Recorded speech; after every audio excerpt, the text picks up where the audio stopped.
Globalisasi. Globalisasi adalah suatu proses sosial yang di dalamnya kendala geografi terhadap pengaturan sosial dan budaya menjadi semakin surut. Globalisasi diambil dari kata global atau universal. Orang yang pertama kali menggunakan istilah globalisasi adalah Theodore Levite pada tahun 1985. Bentuk globalisasi. Globalisasi telah melanda berbagai bidang kehidupan. Globalisasi ditandai dengan persamaan dalam bidang kehidupan di semua negara di dunia. Adapun bentuk globalisasi terjadi dalam bidang-bidang berikut. Globalisasi bidang budaya. Di luar negeri kita akan menemukan laki-laki mencium tangan perempuan sebagai bentuk penghormatan atau tradisi mencium pipi kiri dan kanan ketika bertemu.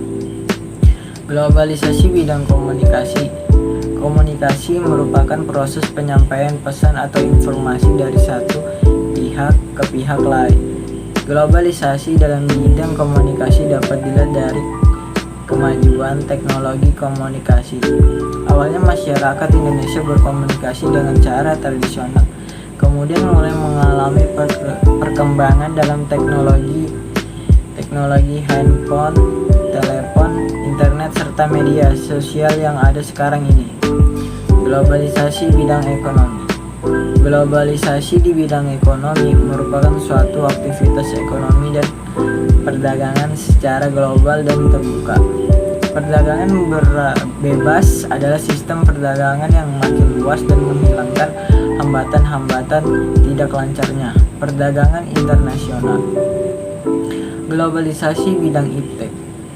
Iptek merupakan kekuatan utama dalam meningkatkan kesejahteraan yang berkelanjutan dan peradaban suatu bangsa. Globalisasi bidang transportasi. Transportasi adalah pemindahan barang atau manusia dari tempat satu ke tempat lain. Dampak globalisasi. Dampak positif globalisasi. 1. Berkembangnya ilmu pengetahuan dan teknologi. Globalisasi membawa masyarakat melakukan penyesuaian terhadap perubahan sosial budaya.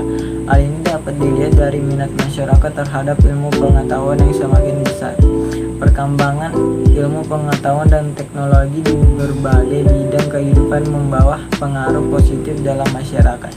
Dalam bidang pertanian misalnya, berkembangnya teknologi yang diterapkan mampu hasil produksi. Perkembangan ilmu pengetahuan dan teknologi mampu meningkatkan efektivitas sehingga terjadi efisiensi.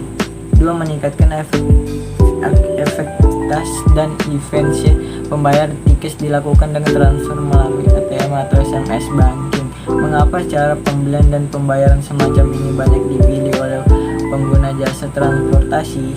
Pembelian dengan cara semacam ini dianggap lebih efektif dan efisien. Dalam hitungan menit saja tiket sudah di tangan. Efektivitas dan efisien adalah kata kunci untuk menjelaskan pengaruh positif globalisasi. Efektivitas dapat diartikan sebagai pengukuran keberhasilan dalam pencapaian tujuan yang telah diinginkan. Apabila sesuatu telah berhasil dikerjakan dengan cara yang tepat sesuai dengan yang diinginkan, disebut efektif. Misalnya, tugas A dapat selesai dengan pemilihan cara yang sudah ditentukan, maka cara tersebut adalah benar atau efektif.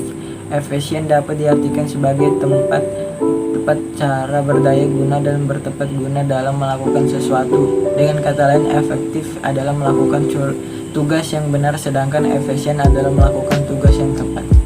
3. Perekonomian suatu negara semakin meningkat. Hal ini salah satunya karena semakin banyak modal yang masuk ke sebuah negara. Indonesia juga menjadi salah satu sasaran dunia internasional sebagai tempat terbaik untuk berinvestasi, terutama untuk sektor pertambangan, pertanian, dan industri. 4. Meningkatnya taraf hidup manusia.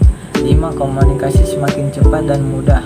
Dulu untuk berkomunikasi lewat media surat menyurat, tetapi saat ini komunikasi sudah bergeser di antaranya dengan surat elektronik, email, internet, telepon, media, jejaring sosial, dan sebagainya. 6. Berkembangnya dunia pariwisata. 7. Perkembangan alat komunikasi dan keterbukaan informasi. Dampak negatif globalisasi. Globalisasi selain sebagai peluang terjadinya ternyata dapat menjadi ancaman. Sebagai contoh, perkembangan teknologi informasi melalui peralatan canggih telah menjadikan berbagai informasi antar bangsa dapat diakses tanpa pengawasan negara. Hal ini menjadikan suatu bangsa yang tidak bisa menolak nilai-nilai yang masuk ke negaranya. Bahaya yang terjadi bisa tanpa peperangan karena cukup dengan sebaran informasi nilai-nilai negatif melalui jaringan komunikasi. Suatu bangsa dapat hancur. 1. Westernisasi. Westernisasi adalah suatu perbuatan seseorang yang mulai kehilangan nasionalisme dengan meniru atau melakukan aktivitas kebarat-baratan. 2. Demoralisasi. Moral atau demoralisasi adalah menurunnya atau merosotnya akhlak atau moral seseorang. 3. Kesenjangan sosial ekonomi. 4. Kriminalitas. 5. Pencemaran lingkungan. 6. Kenakalan remaja. 7. Individualisme yang semakin tinggi.